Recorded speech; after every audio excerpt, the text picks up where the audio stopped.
Simon commission क्यों बनाया गया? तो भारत में सुधार करने के लिए। भारत में सुधार क्यों करने थे? क्योंकि अंग्रेजों ने कह रखा था हर 10 साल में करेंगे। पिछली बार कब किए थे? 1919। उससे पहले कब किए थे? 1909।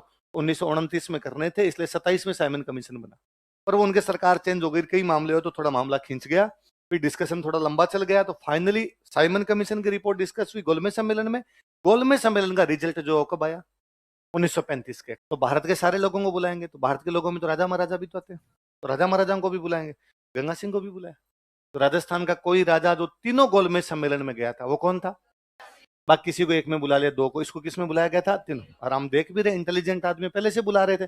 पेरिस शांति सम्मेलन में इसको बुलाया, ब्रिटेन में मंत्री इसको बनाया, रोम नोट ये लिख के भेज रहा है, तो ठीक ही बन रही थी अंग्रेज। ये गोलमेज सम्मेलन 30, 31, 32 में हुए। ये सारे नवंबर दिसंबर के आसपास हुए, है ना। नवंबर 1930, नवंबर 1931, नवंबर 1932, दिसंबर 1929 में। कब की बात है? कांग्रेस पार्टी थी एक अपने, कांग्रेस का हर साल एक अधिवेशन होता था दिसंबर के महीने में। कब होता? लास्ट में, दिसंबर के लास्ट में 3 दिन का अधिवेशन होता, हर साल होता। 1929 में कांग्रेस का एक अधिवेशन हुआ दिसंबर के महीने में लाहौर में। कहां पर हुआ? तो 1929 का कौन सा अधिवेशन? लाहौर। पहली बार अध्यक्ष बने जवाहरलाल नेहरू। कौन बने? और नेहरू जी ने उस अधिवेशन में खड़े होकर कहा कि अब हम भारत की आजादी की मांग करते हैं, अब हमको स्वराज चाहिए। क्या चाहिए? स्व मतलब हमारा, राज मतलब राज, हमें हमारा खुद का राज चाहिए। हम ब्रिटेन से आजादी चाहते हैं। ब्रिटेन से क्या चाहते हैं? और मैं मेरे सारे देशवासियों को कहना चाहता हूं कि अगले महीने के लास्ट संडे को अपने घरों पर भारत के झंडे फहराए जाए। क्या कहा? बोलो। अगले महीने के लास्ट संडे को अपने घरों पर भारत के झंडे। अधिवेशन कब हो रहा है? दिसंबर। अगला महीना जनवरी। साल कौन सा है? यही है, जनवरी 1930। यही होगा। लास्ट संडे पड़ रहा था 26 को। लास्ट संडे कब पड़ रहा था? इसलिए 26 जनवरी 1930 को, बोलो, हमने पहली बार आजादी का दिन मनाया। पहली बार। तो पहली बार आजादी का दिन कब मनाया गया? और हमने कहा अब हम एक आंदोलन शुरू करेंगे अंग्रेजों के खिलाफ, और आंदोलन की जिम्मेदारी दी जाती है गांधी जी को। किसको दी जाती है? गांधी। हमें क्या चाहिए? स्वराज। स्वराज मतलब हमारा राज, मतलब दूसरों का राज हम स्वीकार करेंगे तो दूसरों की बात भी मानेंगे नहीं, हम अवज्ञा करेंगे। क्या होती है अवज्ञा? किसी की आज्ञा, डिसोबीडियंस। क्या करेंगे? डिसोबीडियंस, मतलब किसी को भी हम आज्ञा उनकी मानेंगे नहीं, उनके ऑर्डर को फॉलो करेंगे नहीं। आज्ञा नहीं मानने के दो तरीके हो सकते हैं। एक तरीका तो यह है कि आप ये कह दो कि हम ना सर की क्लास में नहीं बैठेंगे। एक तरीका तो यह है कि मैं जब क्लास लेने के लिए आऊं आप उठ के सारे बाहर चले जाओ, वे हम बैठते नहीं। आप बैठना पड़ेगा, आप क्लास में आप कुछ ही मत बोलो, चुपचाप नीचे गर्दन की निकल गए, हम नहीं बैठ रहे सर आपकी क्लास में। एक तरीका तो ये। एक तरीका है कि मैं क्लास में और आप मेरे को कूट दो कि लेके दिखा। दो अलग अलग तरीके। पहले वाला तरीका अहिंसक है, दूसरे वाला कैसा है? गांधी जी के तरीके कौन से थे? इसलिए गांधी जी का आज्ञा नहीं मानेंगे, सविनय हाथा जोड़ी के साथ। मैं क्लास में आऊं और आपको सर हाथा जोड़ी है, बाहर जाओ, हम आपकी क्लास लेंगे। दो अलग अलग तरीके। बस, तो गांधी जी कहना था हम कैसा आंदोलन करेंगे? सविनय अवज्ञा। क्या करेंगे? अंग्रेजों की आज्ञा नहीं मानेंगे। अंग्रेजों की, क्योंकि हमें अंग्रेजों का राज ही नहीं चाहिए, तो हम अंग्रेजों की आज्ञा भी मानेंगे नहीं, तो हम अंग्रेजों क्या कर देंगे? अवज्ञा। कौन से तरीके से? Non violent. नॉन वायलेंट तरीकों को क्या बोल दो? सर विनय पूर्वक, प्रार्थना के साथ, विद रिक्वेस्ट। तो हम रिक्वेस्ट करेंगे कि भाई तुम हटो यहां से, हम तुम्हें किसी प्रकार का कोई राज करने नहीं। अब कैसे शुरू करोगे? आंदोलन शुरू करना है, तो अब हम अंग्रेजों की आज्ञा नहीं मानेंगे। तो किस बात में आज्ञा नहीं मानेंगे? पहले तो गांधी जी ने बाकायदा अंग्रेजों को 11 मांगे लिख के दी। कितनी मांगे? ये हमारी 11 मांगे है, ये बताओ, ये पूरी करो। अंग्रेजों ने कहा हम तो इनमें से एक भी मानेंगे। अब गांधी जी को आंदोलन शुरू करना है। आंदोलन में ज्यादा लोग होंगे तो आंदोलन सफल होगा, कम होंगे तो आंदोलन में ज्यादा से ज्यादा लोग होंगे तो आंदोलन क्या हो जाएगा? सफल। तो गांधी जी का ज्यादा से ज्यादा लोग होने चाहिए। अच्छा, आंदोलन में केवल पुरुष पुरुष होने चाहिए? पुरुष, महिला, बूढ़े, बच्चे सब हो तो ठीक रहता है, सारे हो तो ठीक रहता है। खाली पुरुष, मैं कह दूं केवल युवा पुरुष आंदोलन करेंगे, पुलिस लाठीचार्ज कर देगी, ठोकरो छोरों को पकड़ के। महिलाएं होगी, पुलिस डरेगी 4 बार कि महिलाएं हैं, बच्चे हैं, किसी की लग गई, लेने के देने पड़ जाएंगे, पुलिस जल्दी से लाठीचार्ज करेगी। बूढ़े आदमी होंगे, एक बार पुलिस वाले का डंडा मारते, अरे यार बुजुर्ग आदमी है, कहीं मर गए और हो गया तो दिक्कत हो जाएगी। होगा ऐसा? गांधी जी इस बात को जानते हैं, सब लोगों को लेना है। अब सब लोगों को लेना है तो कैसे ले? मैं एक तो आपको सबको कहूं, सबको कल आंदोलन में आना है। हो सकता है आपके कुछ का इंटरेस्ट हो आंदोलन में, कुछ का इंटरेस्ट ही नहीं हो। आपको तो हम क्यों आए सर, आपका मैटर है, हम तो नहीं आएंगे, हमारे तो इससे कोई लेना देना नहीं है। अच्छा, फिर बात भी ऐसी होनी चाहिए जो सबको समझ में। आप बहुत बड़ी बड़ी बात करो, देश को आजादी दिला देंगे, तो एक आम आदमी को समझ नहीं आ रहा कहाँ, किससे, कैसे मिलेगी, क्या होगा। अब भी तो बैठे हैं, फिर ही बैठेंगे, फिर अभी तो सांस ले रहे हैं, फिर भी तो सांस ही लेंगे। तो गांधी जी नया लेके आए, और गांधी जी ने कहा कि अंग्रेज नमक पर टैक्स लगाते हैं। किस पर टैक्स लगाते हैं? नमक हर कोई जानता है, आम आदमी की समझ आती है। नमक का सबसे अधिक वास्ता पड़ता है महिलाओं से, इसलिए नमक के लिए आंदोलन करेंगे तो महिलाओं के भी समझ में आएगी। और कहा देखो नमक भी नहीं छोड़ा अंग्रेजों ने, तो ये जो तुम नमक खाते हो ना, इस पे टैक्स लगा दिया इन्होंने। जनता खूब सारी इकट्ठी हुई, 90,000 लोग गांधी जी ने सड़कों पर इकट्ठे किए। कितने? बड़ी बात थी, आज के 100 साल पहले 90,000 लोगों को सड़कों पर लेके आ जाना। गांधी जी ने यह सब शुरू किया 12 मार्च को। कब शुरू किया? गांधी जी का साबरमती आश्रम। कौन सा आश्रम? अहमदाबाद में। अच्छा, क्या करोगे आपने? अंग्रेजों का, अंग्रेजों नमक पर कर हटा दो। अंग्रेजों का नहीं हटाएंगे, नहीं हटाएंगे। तुम कौन होते हो कहने वाले कि टैक्स हटा दो? तो गांधी जी ने कहा तो हम नमक पर कर नहीं देंगे। कैसे नहीं दोगे? नमक बाजार से लोगे, और बाजार से लोगे तब तो टैक्स दोगे। 3 रुपए की नमक की थैली है तो 3 रुपए देने पड़ेंगे, और विद टैक्स लिखा हुआ है कि साहब 2.5 रुपए की थैली और 50 पैसे टैक्स दे। आपने कहा मैं 2.5 दूंगा, दुकानदार कहूंगा दूंगा ही नहीं। गांधी जी ने कहा सही बात। तो गांधी जी ने कहा कि अब ये टैक्स क्यों लगाती है सरकार? क्योंकि नमक बनाती कौन है? सरकार। हम नमक खुद बनाएंगे। हम नमक, नमक कैसे? पानी से ही तो बनता है, समुद्र के पानी से। हम जाएंगे समुद्र के पानी से नमक बना लेंगे, और हम खुद नमक बनाएंगे तो उस पर तो कोई टैक्स होगा ही नहीं। सरकार का कहना है कि नमक बनाने का अधिकार केवल किसके पास है? सरकार के पास है। आम आदमी नमक है, गांधी जी का आज्ञा नहीं मानेंगे, हम अवज्ञा करेंगे। क्या करेंगे? कैसे करोगे? हम समुद्र के पास जाके नमक बनाएंगे, हम तुम्हें पकड़ लेंगे, पकड़ लो। हम यहां से रवाना हो रहे हैं, हम नमक बनाने के लिए जा रहे हैं, आपको जो करना हो कर लो। आप पकड़ना चाहते हो पकड़ लो, आप यदि जाने देना चाहते हो जाने दो, ये आपकी मर्जी है। आप यदि पकड़ोगे हम नहीं लड़ेंगे आपसे, आप जैसे पकड़ने के लिए लगा हथकड़ी ले जा। कितनों को लेके जाओगे? आप 10 को लेके गए, 10 और आएंगे। 100 को लेके गए, 200 और आएंगे। 200 को लेके गए, 400 रहेंगे। हम जेलें छोटी कर देंगे। क्या कर देंगे? अच्छा, दूसरी बात, यदि गांधी जी जब चले, गांधी जी जब अहमदाबाद से रवाना होते ना, तब उनके साथ केवल 78 लोग हैं। कितने लोग हैं? 78 लोग हैं ना। गांधी जी बड़े इंटेलिजेंट आदमी थे। कितने लोगों केवल? जब गांधी जी अहमदाबाद से रवाना हुए ना, तो उनके साथ में कई लोग थे जिनका बापू आर या पार बता दो, लठवठ लेके चलते हैं यहां से। और इस बार अंग्रेजों को बता दें गांधी जी का नाम, ज्यादा चलेंगे नहीं। मैंने लिस्ट बनाई है, ये तुम बस, ये बाकी घर जाओ। अरे बापू जब इकट्ठे हो रखे हैं हम 2-4 हजार, तो सारे के सारे चलते हैं गांधी जी का नाम। केवल 78 आदमी चलेंगे, किसी प्रकार का बिना हथियार लिए चलेंगे, चुपचाप शांति से भजन गाते हुए, रघुपति राघव राजा राम पतित पावन सीताराम, वैष्णव जन तो तेने कहिए पीर पराई जाने रे। भजन गाते हुए चलेंगे, गांव गांव में रुकते हुए चलेंगे। क्यों? आप अधिक लोगों को क्यों नहीं लेके गए साथ? क्योंकि यदि अधिक लोग साथ जाते हैं तो अंग्रेज शुरुआत में रोक लेंगे। भीड़ कहां जा रही है भाई साहब? सड़क जाम हो रही है, हल्ला मचाते हुए जा रहे हो, 70-80 लोग जा रहे हैं। तो अंग्रेजों को शुरू में तो समझ में नहीं आया कि पकड़ना है कि नहीं पकड़ना है। यदि अंग्रेज पकड़ ले गांधी जी को, तो गांधी जी हल्ला मचाए कि देश में पैदल चलने पर भी लोग पकड़ लेते हैं। और देख लो, शांतिपूर्ण ढंग से एक बूढ़ा आदमी जा रहा था, अंग्रेजों ने पकड़ लिया। अंग्रेजों को यह भी सुहाता नहीं है। इसीलिए मैं कहता हूं अंग्रेज सरकार निरंकुश है। यदि गांधी जी को नहीं पकड़े तो गांधी जी जाके नमक बना देंगे, कह देंगे देखो हमने आज्ञा मानी नहीं, हमारा आंदोलन सफल रहा। तो अंग्रेज बेचारे बड़े गिरे हुए। अच्छा, और गांधी जी बड़े इंटेलिजेंट है। गांधी जी जानते यूं पैदल चलने में कोई मतलब नहीं है। जंगल में मोर नाचा किसने देखा? इसलिए साथ में पत्रकारों को लिया। किसको लिया? दिल्ली अखबार में छापो, आज गांधी जी यहां पहुंचे, आज गांधी जी यहां पहुंचे। अब अहमदाबाद से रवाना हुए, 20 किलोमीटर जाके रुके हैं। गांधी जी ने रात्रि को यहां पर पड़ाव किया। गांधी जी ने खाने में केवल थोड़ा सा भोजन इतना ही किया। गांधी ने कहा जब तक हम समाप्त नहीं करवा देंगे तब तक मैं कम भोजन करूंगा। अगले दिन जो जो उस अखबार को पढ़ेंगे उनमें लगेगा यार हमें भी साथ देना चाहिए। बापू अकेले ही आजादी के लिए क्यों लड़े? और कल गांधी जी की यात्रा इन इन गांवों से होकर गुजरेगी। उन गांवों के लोग माला लेके तैयार।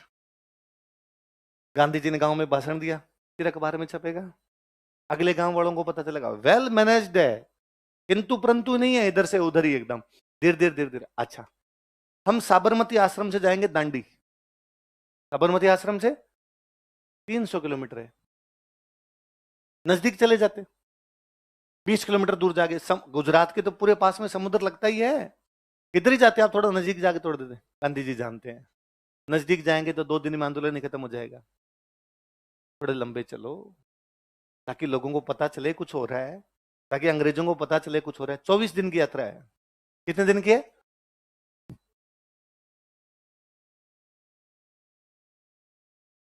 6 अप्रैल को दांडी पहुंचे, नमक बनाया।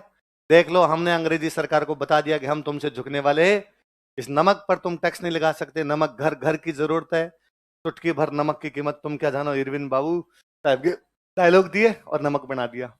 पूरे देश में आंदोलन।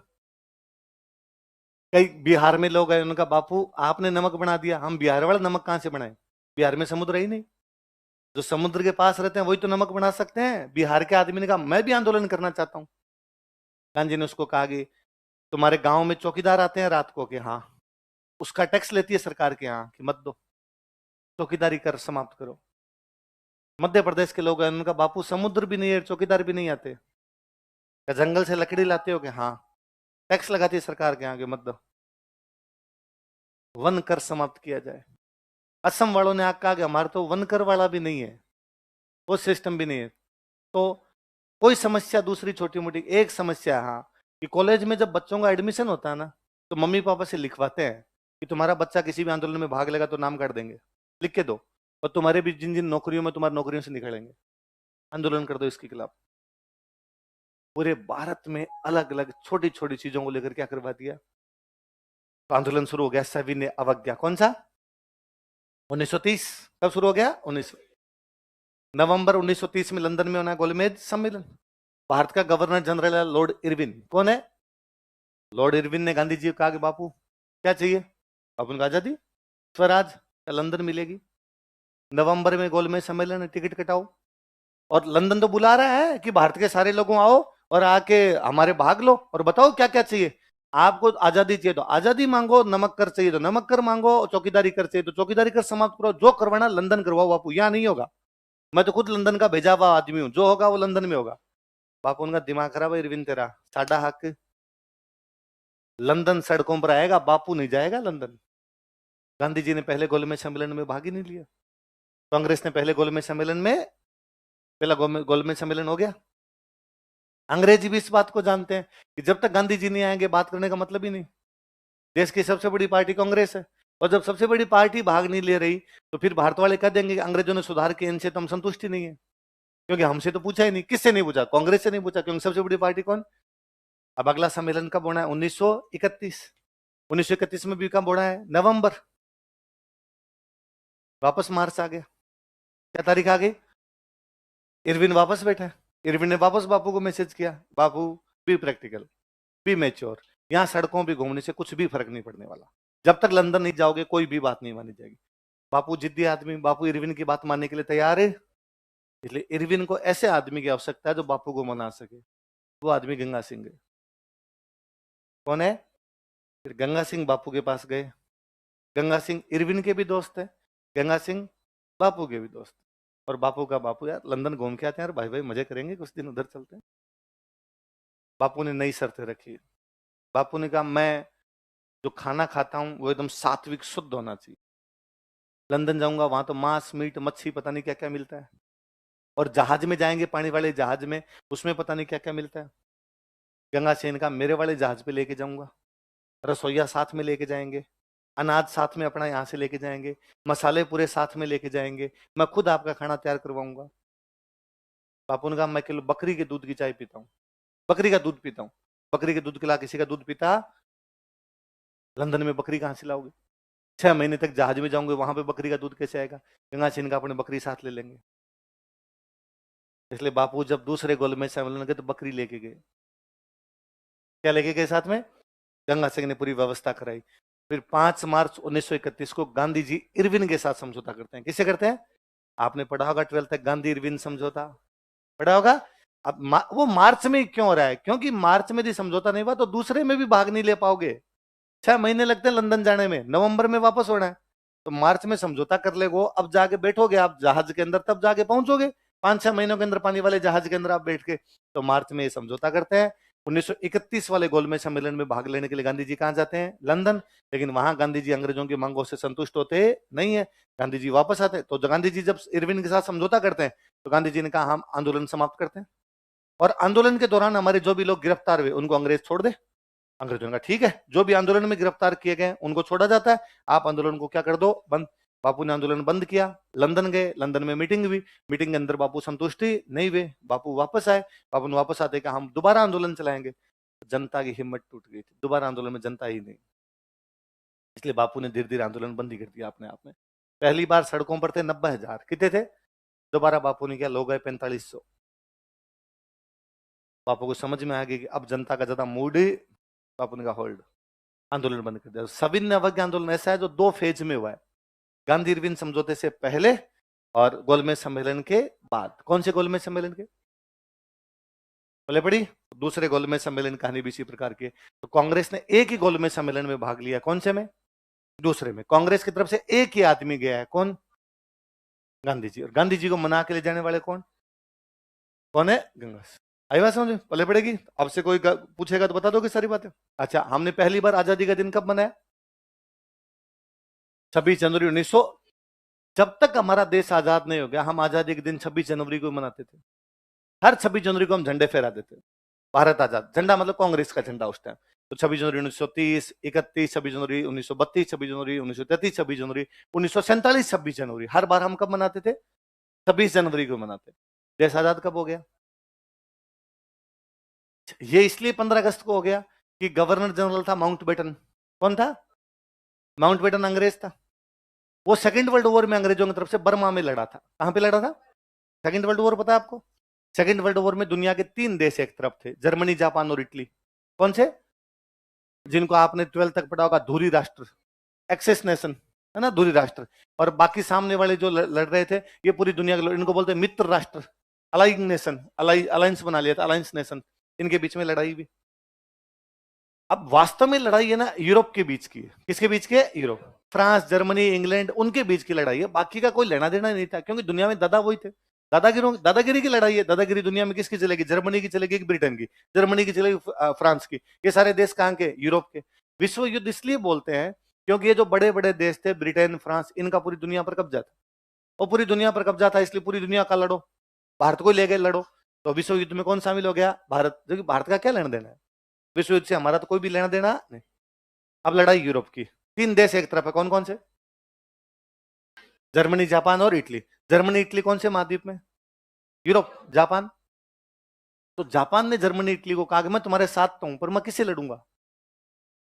भाई तुम तो ब्रिटेन से लड़ लोगे, फ्रांस से लड़ लोगे, मैं किससे लड़ूं?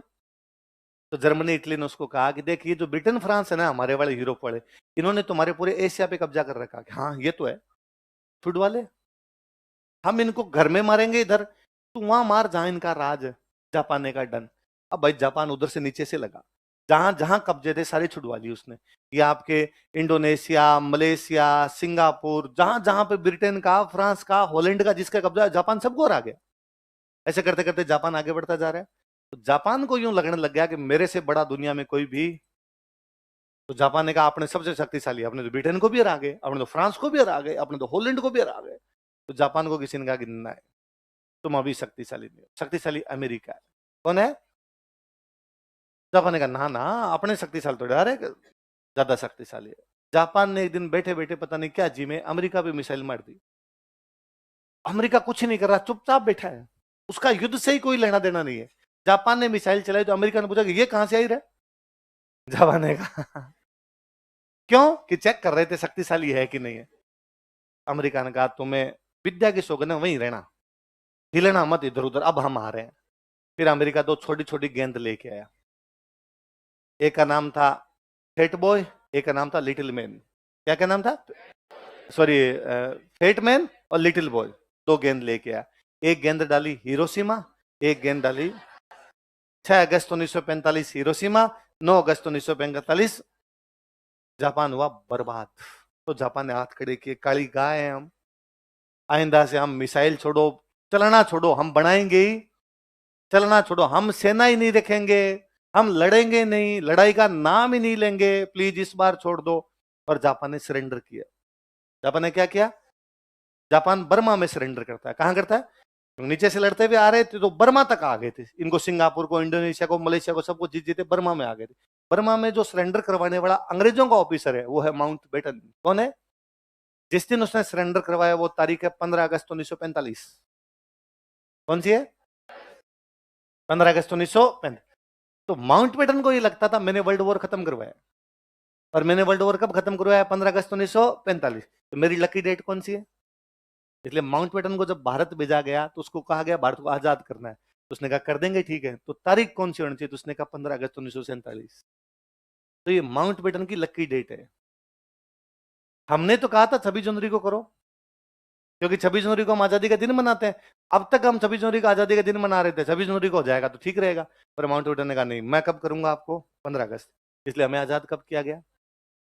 हमें और पाकिस्तान दोनों को 15 अगस्त, दोनों को। मुझे एक बात, एक सेब है, इसको काटना है तो इसके दोनों टुकड़े साथ ही तो गिरेंगे। एक देश है, उसके दो टुकड़े होंगे तो एक साथ ही तो होंगे। फिर लोग ऐसे कहते हैं नहीं, पाकिस्तान को 11:59 पे कर दिया था, तो 14 अगस्त को तो हो गया पाकिस्तान, और 15 अगस्त को हुआ। अच्छा, इसका मतलब है कि सेव का एक टुकड़ा तो काट दिया, और इधर वाले को हमने कहा एक मिनट, हिलना मत, अब गिर जा, अब गिर जा। पाकिस्तान भी 15 अगस्त को आजाद हुआ। पाकिस्तान ने पहली आजादी का दिन मनाया 15 अगस्त 1947, दूसरी आजादी का दिन मनाया 15 अगस्त 1948। जब 15 अगस्त 1949 आई तब 15 अगस्त से एक दिन पहले मुसलमानों का त्योहार पड़ रहा था कोई, तो पाकिस्तान ने कहा इस बार त्योहार और आजादी दिन एक साथ मना लेते हैं। तो उन्होंने 49 में ही 14 अगस्त को मना लिया, और फिर उनके रिवाज बन गया कि कब मनाने लगे। बाकी वो भी कब आजाद हुए? 15 अगस्त को क्यों हुए हम दोनों आजाद? माउंट बेटन की, हम आजादी से पहले आजादी के दिन कब मनाते थे? तो हमने कहा अब आजादी के दिन तो हो गया 15 अगस्त, तो 26 जनवरी का क्या करेंगे? तो हमने कहा इस पर हम संविधान बनाएंगे। क्या बनाएंगे? पर हाई किस्मत, संविधान बन गया 26 नवंबर। कब बन गया? तो हमने कहा संविधान तो बन गया, तो चुप, ये बात कोई किसी को बताएगा, दबा दो, यही दबा दो, नहीं नहीं बना, नहीं बना, हम इसको 26 जनवरी को लागू करेंगे। इसलिए 2 महीने तक संविधान दबा के रखा हमने, उसको लागू कब किया हमने? इसलिए 26 जनवरी हमारा क्या हो गया? गणतंत्र दिवस, रिपब्लिक डे। और 15 अगस्त हमारा क्या गया? तो 26 नवंबर ने कहा कि मेरी क्या गलती है, मेरे को बन गया तो मेरे से क्या गलती हुई है, मेरा भी तो महत्व होना चाहिए। तो अब हमारे वालों ने दिमाग लगाया और उसका नाम दिया विधि दिवस। क्या नाम दिया?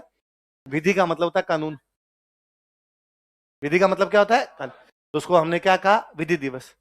2015 में, कब की बात है? डॉक्टर भीमराव अंबेडकर सर की जयंती थी। जयंती के कार्यक्रम, हमारा संविधान बनाने वाले मुख्य व्यक्ति कौन? डॉक्टर भीमराव अंबेडकर। उनकी जयंती के कार्यक्रम में मोदी जी बोल रहे थे, और मोदी जी ने कहा कि मित्रों 26 नवंबर 1949 को हमारा संविधान बना था, वो 26 नवंबर हमारा संविधान दिवस है। क्या है? नीचे उतरे तो लोगों ने कहा मोदी जी विधि दिवस है, संविधान दिवस नहीं है, उसको क्या कहते हैं? भाई ने कहा बोल दिया तो बोल दिया, आज के बाद पूरे भारत को कहना है कि 26 नवंबर क्या है।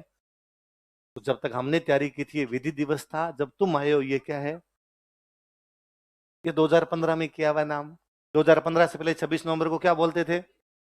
2015 के बाद नाम क्या हो गया? पहले बड़ी बात है, आगे सारी समझ में, क्यों आजादी मिली आगे समझ में। गांधी जी ना गंगा सिंह से खूब अच्छी बनती थी। गांधी जी से एक बार पूछा गया कि अभी उस समय दो भारत होते थे, एक वह भारत जहां अंग्रेजों का राज, ब्रिटिश इंडिया, क्या बोलते? एक वह भारत जहां राजाओं का राज है, प्रिंसली स्टेट्स, क्या बोलते थे? गांधी जी को एक बार पूछा गया कि अभी तो आप यहां रहते हो, यदि आपको प्रिंसली स्टेट में रहना पड़े तो कहां रहोगे? अच्छा, प्रिंसली स्टेट एक तो था नहीं, प्रिंसली स्टेट थे 550। हैदराबाद, पटियाला, भोपाल, बड़ौदा, खूब सारे अलग अलग है ना, कोई संख्या एग्जैक्टली है ही नहीं उनकी। कोई तो छोटे छोटे थे जिनकी पूरी 8 किलोमीटर में फैले हुए थे, 27 लोग रहते हैं वहां, पर उन्होंने कहा हमारा स्टेट है। एग्जैक्टली संख्या हम एग्जैक्टली बताता पाऊंगा थे 562, और मोटे मोटे वो 550 के आसपास रहे होंगे कोई।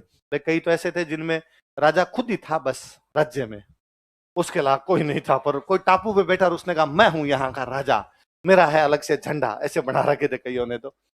अब गांधी जी से पूछा तुम इनमें कहाँ रहोगे, तो गांधी जी ने कहा इनमें से यदि मुझे किसी में रहना पड़े तो मैं रहूंगा बीकानेर। कहाँ रहूंगा? वाह बीकानेर। बीकानेर में क्यों भाई, दूसरी जगह रह जाओ। तो उन्होंने कहा बीकानेर में दो बातें अच्छी है। क्या बातें अच्छी है? एक तो बीकानेर में हिंदू मुस्लिम एकता है, धर्म के आधार पर किसी प्रकार की लड़ाई। एक बीकानेर की कानून व्यवस्था अच्छी है। क्या कहते हो, विशेषता बताइए। हिंदू मुस्लिम एकता, धार्मिक आधार पर कोई लड़ाई नहीं है। दूसरा कानून व्यवस्था। तो गांधी जी और कानून व्यवस्था के बीकानेर में कहा जाता है, गंगा सिंह के टाइम के लोग भी खूब सारे उदाहरण देते हैं कि नहीं यार राजा का जो राज था उसमें न्याय था। कानून का मतलब न्याय तो होता है। तो एक कहानी सुनाई जाती है कि बीकानेर में एक जुलाहा रहता था। अब मुझे बताओ जुलाहा क्या होता है? कपड़े बनाने वाले। कौन? कपड़े बनाने वाली एक जाति होती है, उसको बोलते हैं जुलाहा। क्या बोलते हैं? कबीर जी का नाम सुना है? कबीर जी जुलाहे थे। कबीर जी क्या थे? तो एक जुलाहा रहता था, उसकी वाइफ किडनैप हो गई। तो पुलिस के पास गया, उसने पुलिस से जाकर भाई मेरी वाइफ का किडनैप हो गया। पुलिस ने कहा एफआईआर लिखवा दे। लिखवा दी। पुलिस ने कहा ढूंढ के बताएंगे। अब बेचारा अगले दिन वापस जाके साहब कुछ पता चला। लगा रहे पता चलेगा तो बता देंगे। क्या सुबह सुबह आके खड़ा हो गया। अगले दिन वापस गया कि साहब कुछ पता चला। पुलिस वालों ने फिर भगा दिया। 2-3 दिन तक जब यह बात, तो उसको बड़ा बुरा लगा बेचारे को। तो उसको लगा क्या क्या जाए, पुलिस तो मेरी बात सुनती नहीं। तो राजा दिल्ली सुबह सुबह दरबार लगाता अपना, तो एक दिन राजा के दरबार में चला गया। उसने जाकर राजा गंगा सिंह, बड़ी बड़ी बातें होती है तेरे बारे में कि तू न्याय करता है, तू बहुत बड़ा राजा है, तेरे कानून बहुत अच्छे हैं, और मेरी पत्नी का किडनैप पे 3 दिन हो गए और तेरी पुलिस कुछ ही नहीं कर रही। राजा को बड़ा बुरा लगा कि भरे दरबार में आके किसी ने डायलॉग सुना दिया। क्या बात हुई? मेरी पत्नी किडनैप हुआ है, मैंने पुलिस को कहा है, पुलिस ढूंढ नहीं रही है, बुलाओ पुलिस को। जो कमिश्नर साहब थे वो एक अंग्रेज थे, उनको बुला के हाँ भाई क्या है। पुलिस जैसा अपना रिप्लाई देता है सरकार का विभाग, उनका भाई वी आर ट्राइंग, अपना प्रयास कर रहे हैं हम, तो पूरा जैसे ही मिल जाएगी हम ला देंगे, और हमने ये किया, उन्होंने जो भी कार्रवाई की होगी बताई होगी। गंगा सेन का देखो कमिश्नर साहब, मुझे नहीं पता अब तक आपने क्या किया क्या नहीं किया। आप कह रहे हो ये किया तो मैं मान लेता हूं आपने किया होगा, पर अब मैं आपको 24 घंटे का टाइम देता हूं। कितना? या तो जुलाहे की जुलाही मिल जानी चाहिए, वरना आपकी पत्नी जुलाहे को दे दी जाएगी। 12 घंटे में जुलाही को ढूंढ लाए। मुझे लगता है जुलाई ने सोचा होगा ना मिले तो ठीक है। एक्सचेंज ऑफर ज्यादा अच्छा था जुलाई के लिए। इनके कईयों के लेट समझ आई बात। मंदबुद्धि होने का पूरा पूरा सबूत दिया तुमने कईयों ने।